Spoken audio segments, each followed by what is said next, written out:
저는 한 절씩 교독하도록 하겠습니다.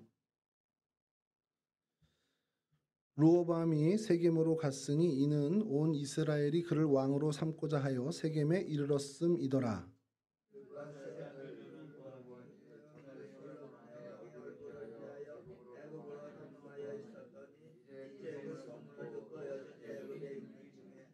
우리가 사람을 보내 그를 불렀더라. 여로보암과 이스라엘의 온 회중이 와서 르호보암에게 말하여 이르되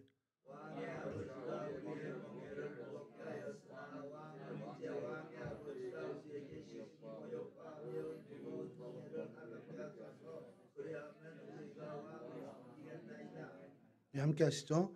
르호보암이 대답하되 갔다가 3일 후에 다시 내게로 오라 하매 백성이 가니라. 아멘. 우리 지지난주 수요일이죠. 지지난주 수요일에 르호보암을 좀 저희가 살펴봤습니다. 르호보암은 이제 남유다 분열 왕국에서 이제 분열된 이후에 첫 번째 왕이었고요. 오늘 저희가 살펴볼 사람은 여로보암인데 이 여로보암은 분열 왕국의 북이스라엘의 첫 번째 왕입니다. 원래 큰 이 여로보암은요. 뭐 왕의 족속도 아니었고 그냥 솔로몬의 신하였습니다. 솔로몬이 여로보암을 좀 보면서 저 친구 좀 괜찮네라는 생각을 해서 요셉 족속을 감독하는 일을 이제 맡기게 되는데 그때가 이제 밀로라는 성을 건축할 때였습니다. 그 밀로라는 성을 건축할 때 눈에 띄는 괜찮은 친구여서 솔로몬이 좀 뭐라 그러죠? 그러니까 부하로 삼고 신하로 삼았던 사람입니다. 그런데 이제 분열이 되고 그다음에 왕이 되게 되는데 그 그러니까 왕으로 되기 전에 이 솔로몬이 이 여로보암을 신임했다가 그 신뢰가 완전히 무너지는 사건이 생기게 됩니다. 이제 그 아히야란 선지자가 이 여로보암을 찾아가서 옷을 찢어서 12조각을 내서 10조각을 주면서 네가 이 10지파의 왕이 될 거야 라고 이제 하나님이 그렇게 말씀하셨다라는 것을 들었는데 그걸 이제 솔로몬이 알게 되는 거예요. 그리고 나서 솔로몬이 어떻게든 이제 제거를 하려고 했겠죠. 그래서 피해서 애굽으로 도망을 가게 됩니다. 그리고 솔로몬이 죽은 후에 이제 솔로몬이 죽었다는 소식을 듣고 다시 이제 오게 된 거죠. 그 장면이 오늘 저희가 읽은 열왕기상 12장 이야기입니다. 지지난주에 저희가 르호보암의 뜻을 좀 한번 이름의 뜻을 살펴봤는데요. 르호보암의 이름의 뜻은 백성들의 수가 많다 이런 뜻을 갖고 있습니다. 여로보암도 그에 비슷한 뜻을 갖고 있는데 백성들이 많아진다.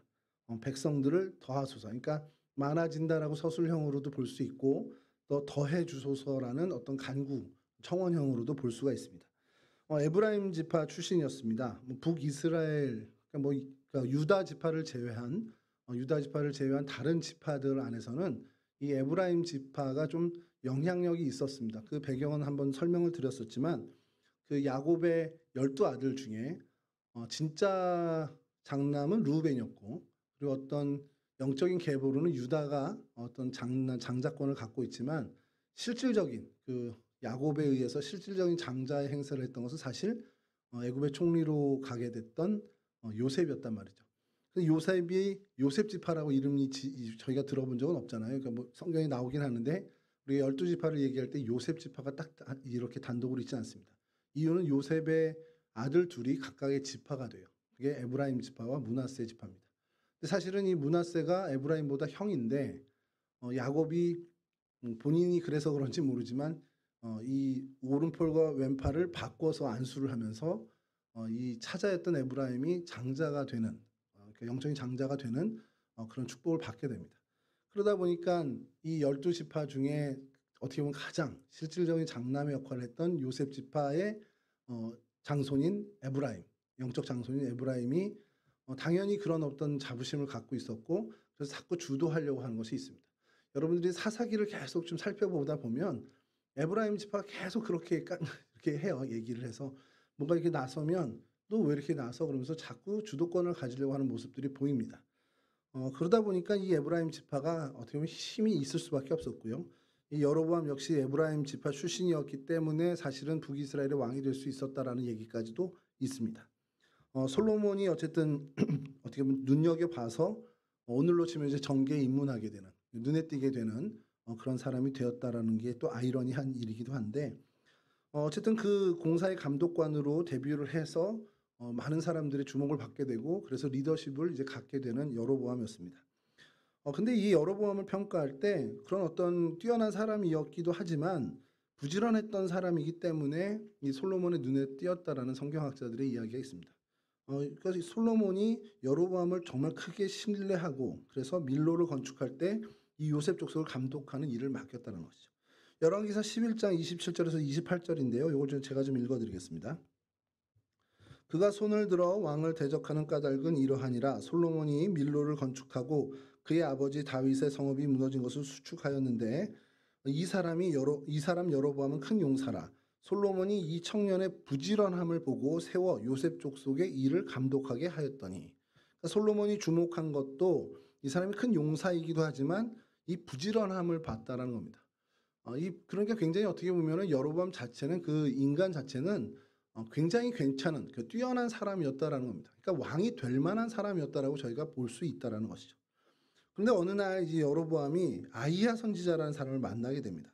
물론 이제 하나님께서 아히야 선지자에게 시킨 일이죠. 시킨 일인데 이제 솔로몬의 범죄로 인해서 하나님이 이스라엘을 이제 나누시기로 작정을 한 거예요. 남북으로 나누시기로 작정을 하셨는데 그것을 이 아히야 선지자를 통해서 여로보암에게 알려주시는 겁니다. 그러니까 사실 여기까지만 봐도 하나님도 여로보암을 사실 주목했다라는 거죠. 하나님이 이 왕국을 둘로 나눠서 사실은 남쪽은 다윗에게 약속한 것이 있으니까 그의 가문에서 계속 왕이 되어야 될 텐데 이 북쪽의 열지파를 어떻게 할까? 이들도 하나님께서 택하신 백성이잖아요. 그러니까 이들을 이끌 만한 사람을 어떻게 택할까 했을 때 하나님이 주목한 사람이 바로 이 여로보암이었다라는 겁니다. 그래서 옷을 찢어서 12조각으로 찢고 10조각을 여로보암에게 주면서 장차 네가 이스라엘 열지파의 왕이 될 것이다. 그리고 솔로몬에게는 한 지파만 줄 거야라는 예언을 하게 됩니다. 그게 이제 열왕기상 11장 이제 이 뒤 후반부에 나오는 얘기인데요. 이 얘기를 여로보암만 알고 들으면 좋은데 저는 항상 성경을 보면서 의문이 생기는 게 이거 여로보암이 아이한테 들은 얘기잖아요. 여로보암이 어디 가서 떠들었나? 뭐 자랑했나? 그런 생각이 자꾸 드는 게 솔로몬이 어떻게 이걸 알아요. 기가 막히게 알게 됩니다. 그래서 여로보암을 잡아서 죽이려고 하죠. 그래서 여로보암은 애굽왕 시삭에 가서 망명을 하는 겁니다. 망명을 해서 솔로몬이 죽기까지 거기서 머물게 됩니다. 저는 항상 그 의문이 성경을 보면서 이런 예언을 여로보암에 했는데 여로보암이 어디 가서 떠들진 않았을 텐데 솔로몬이 어떻게 알았을까? 왕의 정보력이 그렇게 뛰어났을까? 이런 엉뚱한 상상을 좀 많이 해보게 되는데 이것 역시 하나님께서 어쨌든 간에 섭리를 통해서 솔로몬의 귀에 들어가게 하신 것이 아니냐라는 것이죠. 그래서 어쨌든 그 애굽왕 시삭에 가고 사람들의 어떻게 보면 열망이 좀 잦아질 때쯤 이 솔로몬이 죽고 르호보암이 왕이 됐을 때 백성들이 이제 왕에게 좀 그동안 불편했던 것들을 이제 얘기하는 겁니다. 얘기하려고 하다 보니까 그 얘기를 우리를 대신해서 해줄 수 있는 대표적인 사람이 필요한 거죠. 그때 사람들이 생각해낸 것이 맞다 여로보암이 있었지. 이런 생각을 한 거고 그 백성들의 그 생각과 여로보암이 이제 솔로몬이 죽었으니 난 돌아갈 수 있겠구나 하는 생각이 맞닥뜨려서 여로보암이 이 이스라엘 땅으로 복귀를 하게 됐다라는 겁니다. 처음에 솔로몬의 왕위를 이어받은 르호보암, 이 르호보암에게 어떻게 보면 충성할 마음이 있었습니다. 우리 지지난주에도 좀 살펴봤지만 이 고역과 무거운 멍에 이거를 좀 경감해주면 너무 힘드니까 이런 것들 조금만 좀 감해주면 우리가 정말 충성스러운 백성이 되겠다고 이 여로보암이 가서 르호보암에게 얘기한 거예요. 그러니까 뭐 반역이라든지 나라를 세우겠다라는 생각을 사실은 다른 백성들은 한 게 없습니다. 여로보암은 마음에 좀 있었을 수도 있겠죠. 아히야 선지자의 얘기를 들은 게 있었기 때문에 내가 정말 이 열지파의 어떻게 보면 리더가 될까?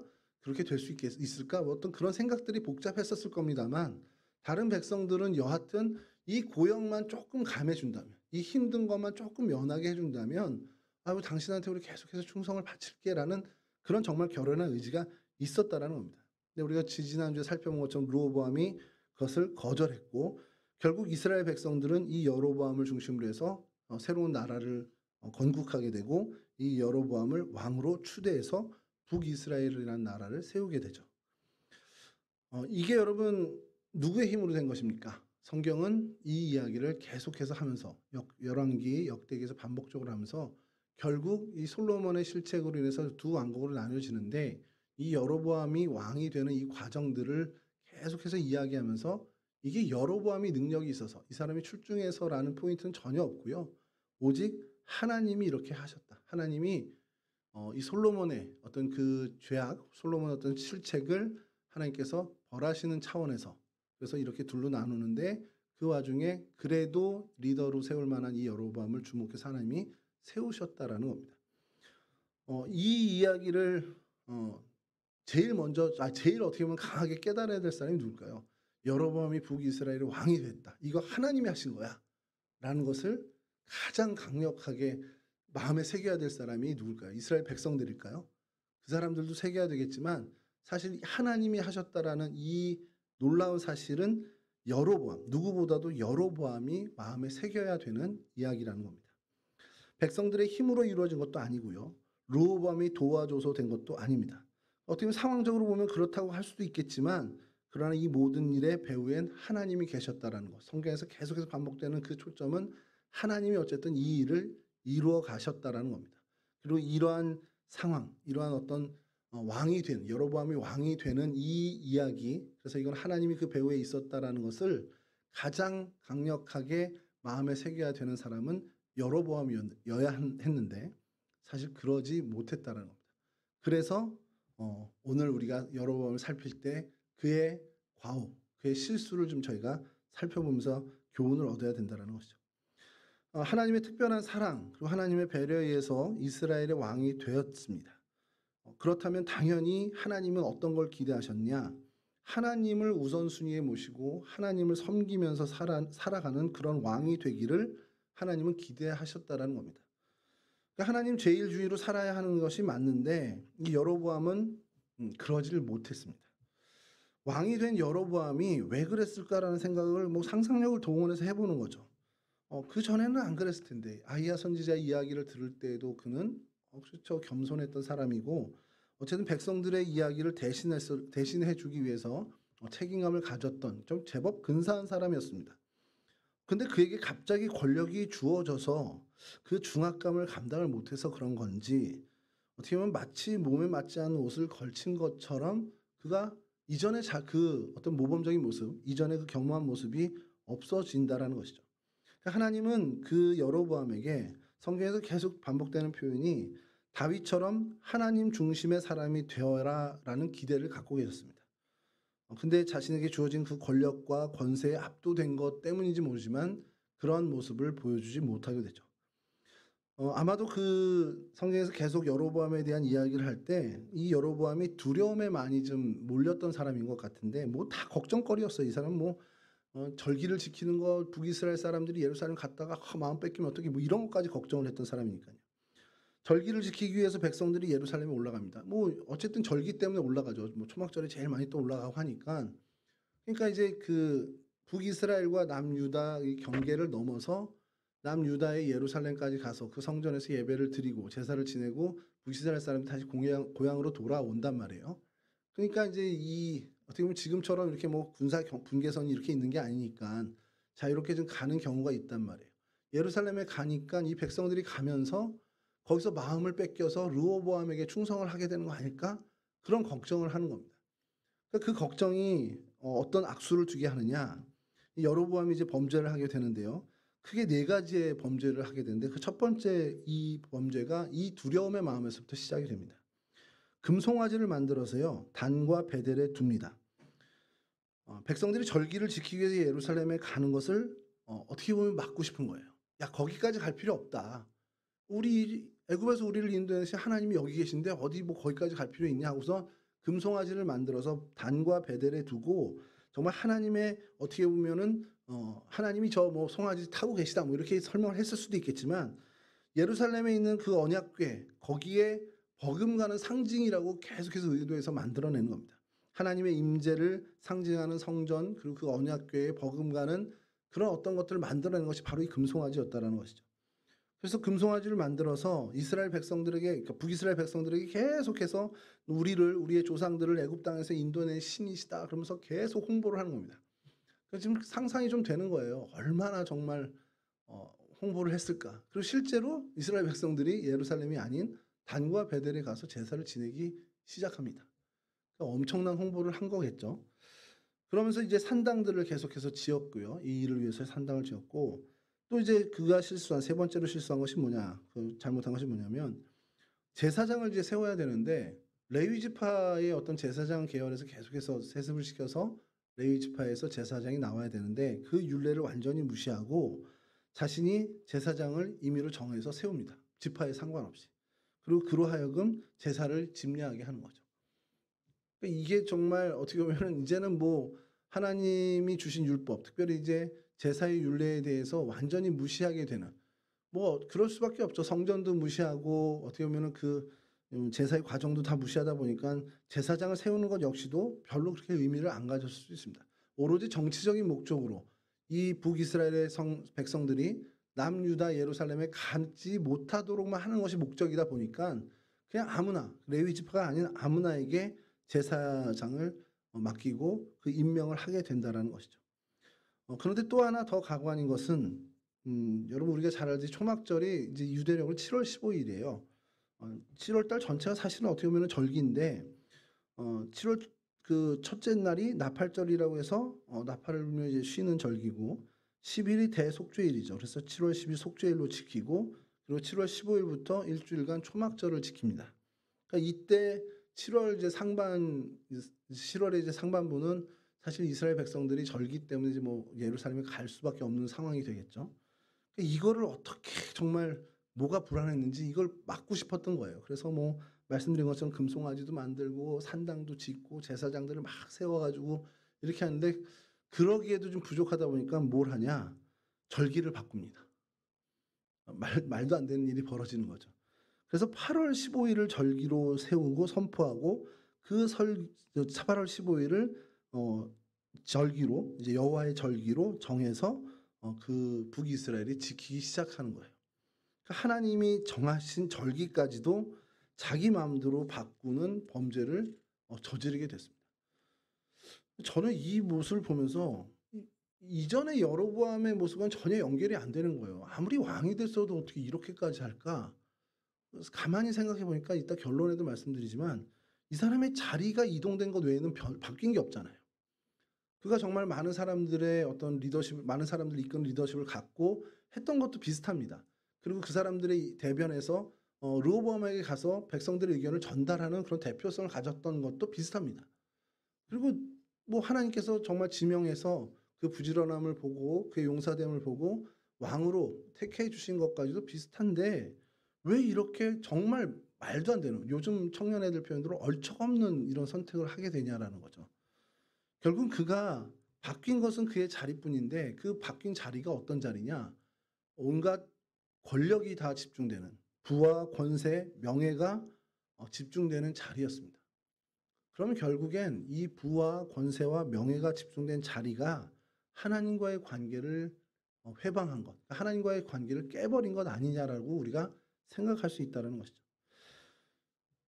그런 자리에서도 다윗처럼 하나님의 말씀과 하나님의 율례, 규례를 잘 지키는 사람이 되어야 하는데 그게 하나님의 기대였는데 그러지 못한 여로보암의 마음 그리고 여로보암의 행태를 보면서 우리가 생각하는 것이 우리 정말 목적을 정말 분명하게 살아야 된다는 거예요. 우리가 이 자리에 있게 된 이유, 이 자리에서 우리가 해야 할 그 목표점 이런 것들에 대해서 흔들림이 없어야 된다는 것이죠.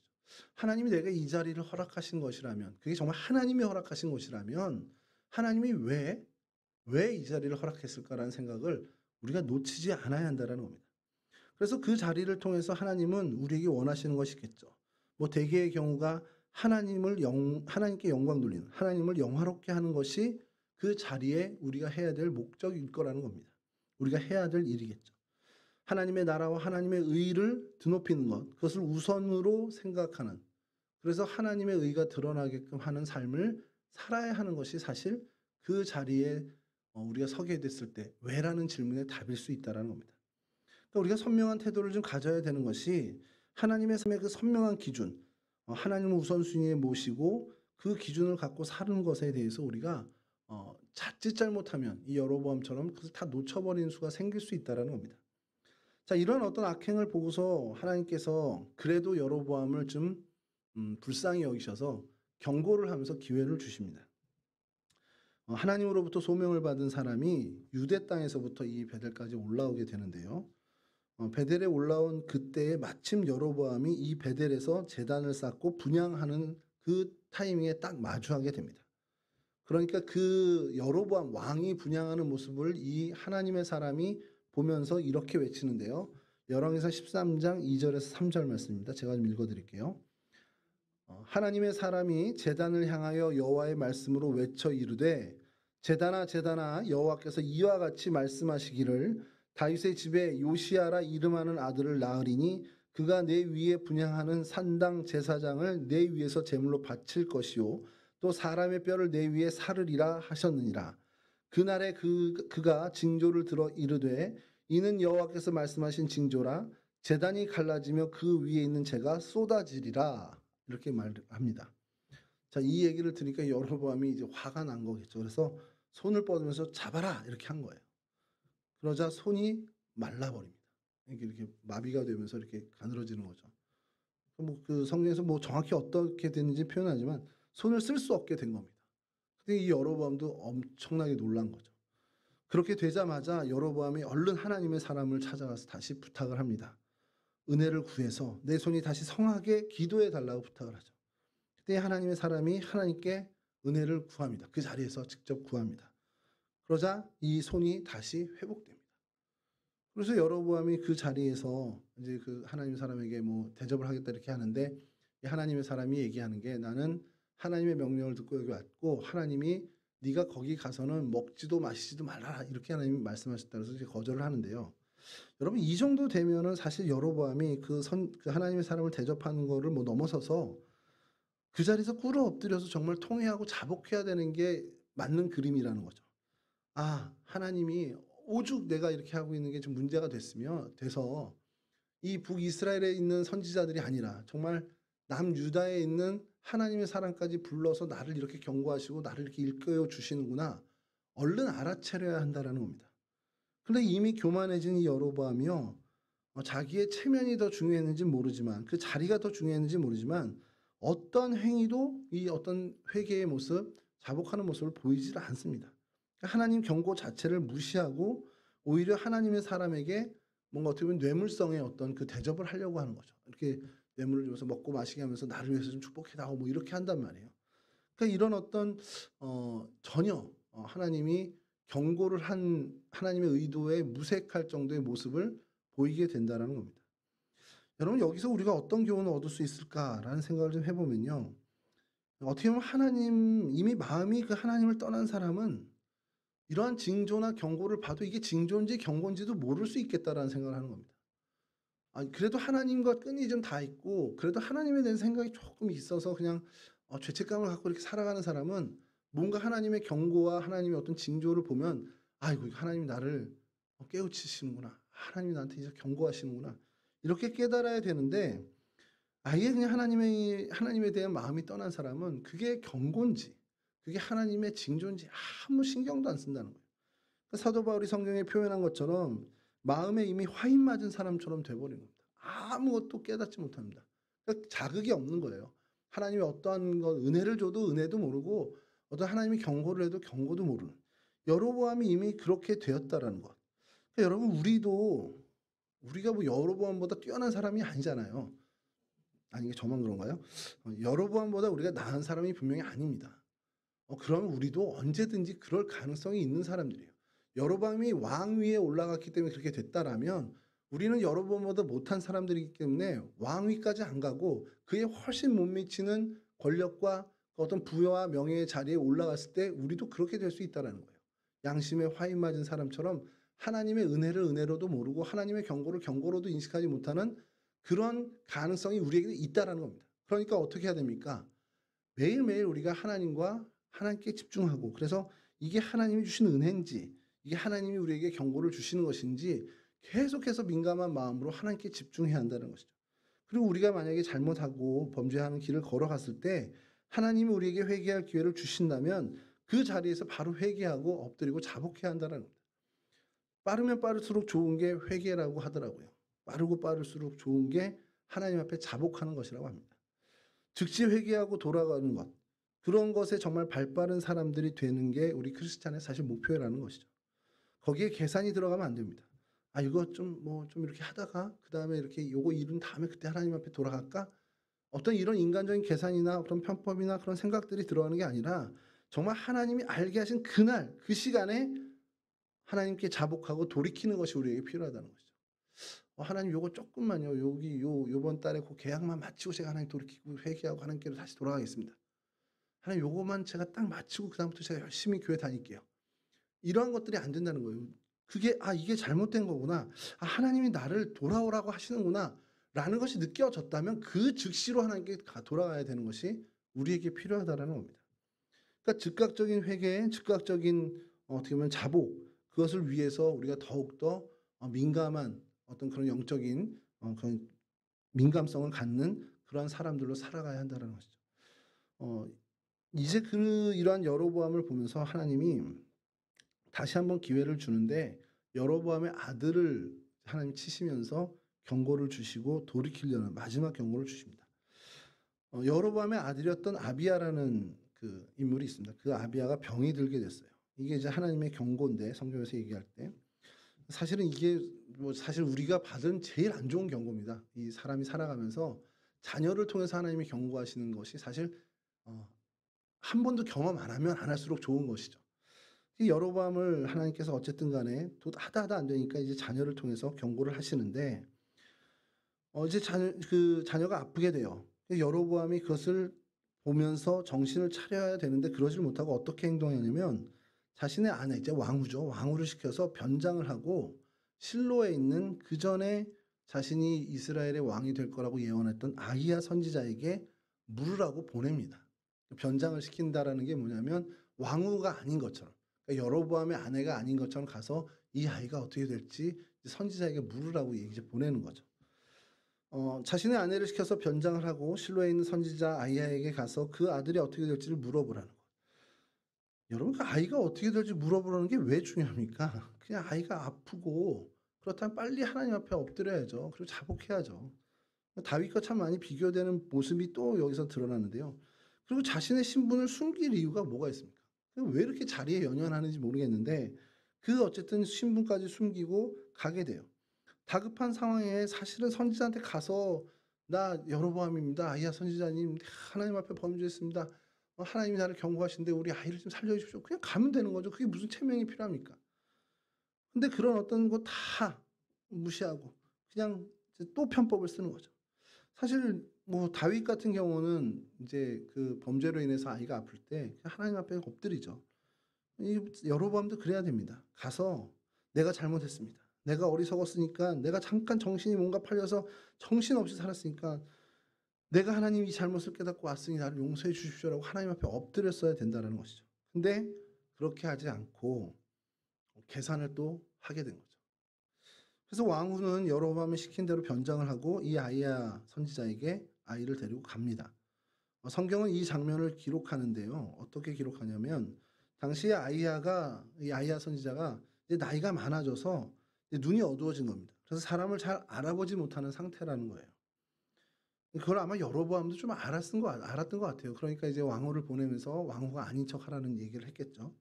근데 하나님이 이 아히야 선지자에게 임하십니다. 임하시고 말씀을 하셔서 그를 통해서 여로보암 집에 임할 재앙을 선포하게 합니다. 아히야가 이 얘기를 하죠. 이제 왕후가 왔을 때 "네가 어찌해서 다른 사람인 척하냐?"라고 이제 시작을 하면서 여러 이제 하나님의 이야기들을 합니다. "이스라엘 백성 중에 너를 구별해 왕으로 삼았는데 너 어떻게 다윗이 행한 길로 행하지 않고 이전에 있는 그 악한 사람들보다 더 악을 행하고 어떻게 다른 신을 만들고 우상을 부어 만들고 하나님을 노엽게 하고 하나님을 등 뒤에 버렸냐?" 이렇게까지 하나님이 이야기를 하시죠. 그러면서 하시는 말씀이 하나님이 이제 얘기합니다. "내가 여로보암에게 속한 사내는 매인자나 노인자나 다 끊어버리되 거름더미를 쓸어버린 것 같이 하고 여로보암에게 속한 자가 성읍에서 죽은즉 개가 먹고 들에서 죽은즉 공중의 새가 먹으리라. 그리고 네 발이 성읍에 들어갈 때 지금 네 아들이 죽을 것이다." 이렇게 예언을 합니다. 그리고 그게 다 이루어집니다. 굉장히 비극적인 얘기죠. 어. 뭐 아무것도 없습니다. 그리고 왕후가 실제로 돌아왔을 때 그 문지방을 넘을 때 아들이 죽었다고 성경은 또 기록을 합니다. 하나님의 심판대로 하나님이 이야기하신 대로 아이야 선지자를 통해서 이야기한 대로 여로보암 집에 그 재앙이 임하는데, 그러면 그 문지방을 넘었을 때 아이가 죽은 재앙이 임한 것이 그대로 됐네라고 한다면 그 이후에 여로보암 집의 대가 끊길 거다라는 이 예언도 이루어지게 된다라는 것이죠. 우리가 교훈을 얻어야 되는 것이 하나님이 기회를 주셨어요. 여로보암에게 계속 기회를 주셨습니다. 근데 그 기회를 왜 무산시켰을까? 한꺼풀 들고 들어가 보면 결국 자기 욕심입니다. 하나님이 주시는 경고를 무시하는 것. 결국 내가 지킬 뭔가가 있기 때문이라는 거예요. 내가 버리지 못하는 뭔가가 있기 때문에 그 경고를 무시하게 되었다라는 것이죠. 여러분, 우리가 여로보암을 자세히 잘 살펴보면 그냥 드러나는 것은 그가 그냥 완악해서 애구방 바로처럼 그냥 완고해서 하나님의 경고를 잘 못 들은 것처럼 이제 볼 수가 있습니다. 그냥 왕이니까, 권력자니까 그 자존심 때문에 못할 수도 있겠구나라는 생각을 할 수 있습니다. 근데 여러분, 여로보암이요, 하나님이 경고를 한 이후에도 계속해서 뭔가 이제 계속해서 악행을 반복합니다. 그리고 결국 하나님의 심판을 받게 되죠. 그러면서 그의 마지막 최후가 어떻게 되냐? 열왕기서 기자는 이렇게 얘기합니다. 열왕기서 14장 19에서 20절인데요. 여로보암의 그 남은 행적, 곧 그가 어떻게 싸웠는지와 어떻게 다스렸는지는 이스라엘 왕 역사 역대 지략에 기록되느니라. 여로보암이 왕이 된 지 22년이라 그가 그의 조상들과 함께 잠에 그의 아들 나답이 대신하여 왕이 되니라. 그냥 이렇게 죽었다. 22년 만에 죽었다고 나오는데 역대기 기자는 좀 다르게 얘기합니다. 역대기 기자는 이 부분을 조금 상세하게 다루는데, 여로보암이 전쟁에 나갔어요. 나가서 이제 전사한 것은 아니지만 남유다와 전쟁을 이제 치르게 되고 그 전쟁에서 패한 것이 그의 몰락에 결정적인 역할을 하게 됩니다. 그러면서 다시는 힘을 쓰지 못했다라는 표현을 해요. 르호보암의 아들 유다 왕이었던 이 아비야와 전쟁을 한 다음에 거기서 패하고 다시는 힘을 얻지 못하고 결국 그냥 시름시름 그냥 하나님의 징계로 최후를 맞았다라는 겁니다. 그가 정말 움켜잡고 싶었던 그 권력, 이런 것들이 결국 마지막에는 다 그가 죽음과 함께 다 놓쳐버린 것이 되는 것이죠. 여러분, 이 인생을 보면서 우리가 두 주 전에 살폈던 이 르호보암 같이 참 어리석은 인생을 또 한 번 좀 보게 되는데, 평범한 그를 왕의 자리로 올리신 분은 설교 처음에 말씀드린 것처럼 하나님이십니다. 그럼 그 이후에 그의 삶은 하나님을 철저히 따르는 삶을 살았어야 돼요. 왜냐하면 하나님이 나를 올리셨으니까, 하나님이 나를 올리실 힘이 있는 유일한 존재라는 것을 알았으니까 하나님께 매달려야죠. 그러나 그는 하나님께서 올리신 그 사실을 아는지 모르는지 모르지만 올려놓은 그 자리에 더 집중한 겁니다. 그 자리에 더 집중하다 보니까 이제 하나님은 더 이상 그 눈앞에 들어오지 않는 겁니다. 그 눈에 들어오지 않고 눈앞에서 사라지고, 오직 그의 눈에는 그 하나님이 올려오신 그 자리, 그 왕좌, 그 자리만 그의 눈에 들어오게 되는 거야. 백성들이 절기를 쫓아서 예루살렘을 왕래하다가 유다 쪽의 마음이 기울어지면 자기 자신이 어떻게 될까? 이 자리를 놓치게 될까 하는 두려움에 빠지게 되는 겁니다. 이 자리를 이제 뺏기는 거 아니야? 백성들의 마음이 저쪽으로 돌아서면 나 이 자리 또 놓치는 거 아니야? 이런 두려움을 갖게 됐고, 그 두려움이 커지게 됐고, 결국 그 두려움으로부터 시작된 그의 악행이 정말 만행 수준으로 어떻게 보면 큰 범죄가 됐죠. 금송아지, 산당, 절기, 제사장, 이 모든 문제가 여기서부터 시작됐다는 겁니다. 그 자리에 올리신 하나님을 주목해야 되는데, 하나님이 올리셨더니 그 자리를 주목하는 겁니다. 이게 인간의 어리석음, 정말 어리석은 인간의 전형적인 모습이라는 것이죠. 금송아지도 산당도 절기의 문제도 제사장의 문제도 이 자리에 집중하지 않고 자리에 올리신 하나님께만 집중했다면 벌어지지 않았을 문제입니다. 근데 하나님이 올리신 자리, 어떻게 보면 그 자리에 정말 연연하다 보니까 이 모든 범죄를 시작하게 됐다는 것이죠. 근데 여러분, 가만히 생각해 보세요.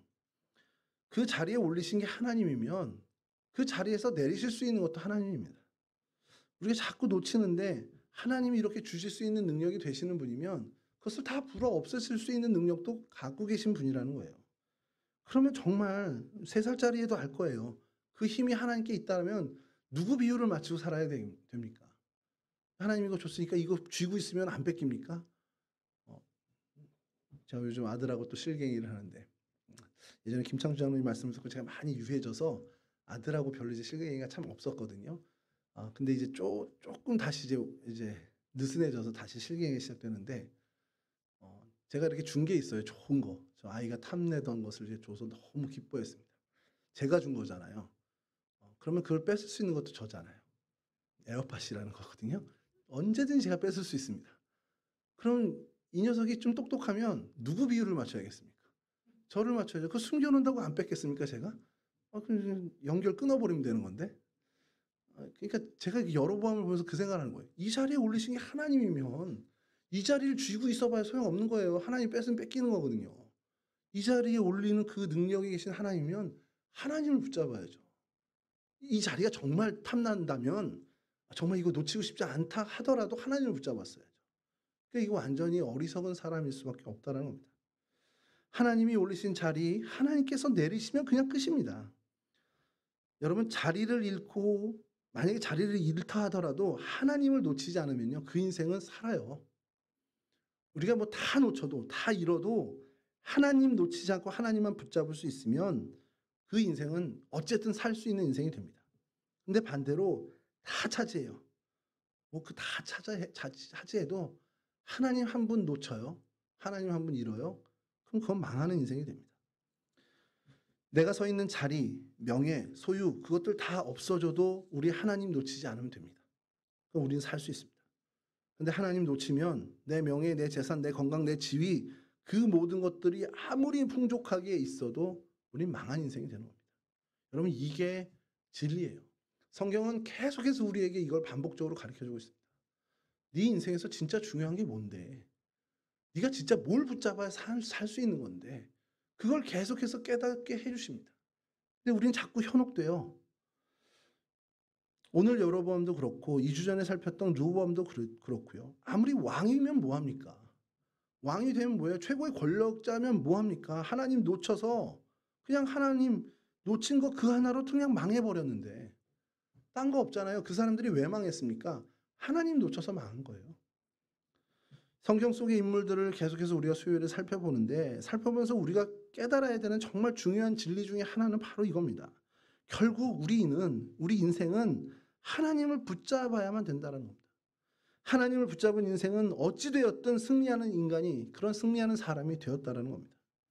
하나님을 놓친 인생은 그 사람은 결국 망한 인생이 되었다는 것이 성경 속의 인물을 살펴본 우리의 사실은 중요한 결론이라는 것이죠. 내 삶의 자리, 내 삶의 조건, 내 삶의 소유, 내 삶에서 놓치고 싶지 않은 것들 그것들 움켜쥐다가 하나님 놓치는 어리석은 인생들을 우리가 정말 많이 봐왔습니다. 그럼 봤으면 어떻게 하시겠습니까? 성경에서 봤잖아요. 2주 전에 르호보암도 보고 오늘 여로보암도 봤으면 그 사람들 딱하네 딱해 그리고 끝날 겁니까? 나는 그렇게 살지 말아야죠. 나는 그런 어리석은 인생 되지 않아야 되겠다. 다짐하고 결단해야 되는 겁니다. 이 세상 거 다 놓치는 한이 있어도 내가 하나님은 놓치지 않아야겠다. 이 결단이 우리에게 있어야 한다는 겁니다. 여러분 하나님만은 놓치지 않고 그래서 결국 최후 승리자가 되시는 저와 여러분들이 되기를 간절히 축원합니다. 찬송하겠습니다.